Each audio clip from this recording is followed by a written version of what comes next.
আসসালামু আলাইকুম ওয়া রাহমাতুল্লাহি ওয়া বারাকাতুহু। গতকাল পবিত্র ঈদুল ফিতর আমরা আদায় করলাম।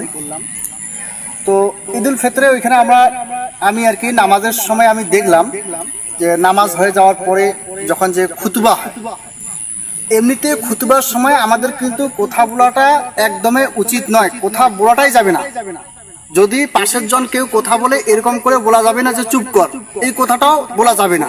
তাহলে সেই জায়গায় আমি দেখলাম আরবি খুতবাটা যখন হলো, আরবি খুতবা যখন হলো, তা আমাদের এদিকে তো লোক বেশিরভাগ বাঙালি, তো ওরকম আমরা বুঝি না আরবিটা।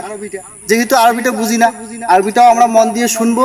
এবং বাংলা খুতবাটা যেটা হয়, বাংলা খুতবাটাতে এখানে তোর আলতু ফালতু এখানে আলোচনা করা হয় না, ওইটা বাংলা খুতবাটাতে এই সারা মাসের রমজান মাসের রোজা সম্পর্কে, ঈদের সম্পর্কে, এগুলি সম্পর্কে বোঝানো হয়েছে।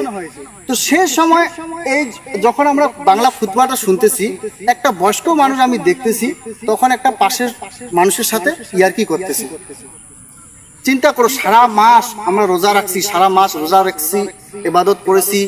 আজকে এই যে মনে করো ঈদে আমরা বসেছি, একটা আনন্দ খুশির দিন, যেহেতু সারা মাস আমরা রোজা রাখছি, রোজা রাখার পরে আজকে ঈদ হচ্ছে, একটা কত খুশির ব্যাপার। আর এই খুশির ব্যাপারে আমরা আল্লাহর কাছে বেশি বেশি করে দোয়া করব যাতে আমাদের আমলগুলো কবুল করে। আর পরের বছর আমাদের অনেকেই আছে যে হয়তো কারো হায়াত থাকতেও পারে, না থাকতেও পারো, এই ঈদ আমরা পাবো কি পাবো না, এটা নিয়ে আমাদের কারো কারো চোখের পানি আমরা ধরে রাখতে পারি না। আর কেউ হাসি মজাক করে ঈদের মাঠে, তাও মনে ওরকম হাসি মজাক করতেছে, মনে হয় যে তারা সারা জিন্দগি সারা চিরকাল পৃথিবীর বুকে থাকবে। এটা আপনি ভুল বুঝতেছেন। আমরা পৃথিবীর বুকে চিরকাল থাকবো না, আমাদেরও একদিন যাইতে হবে।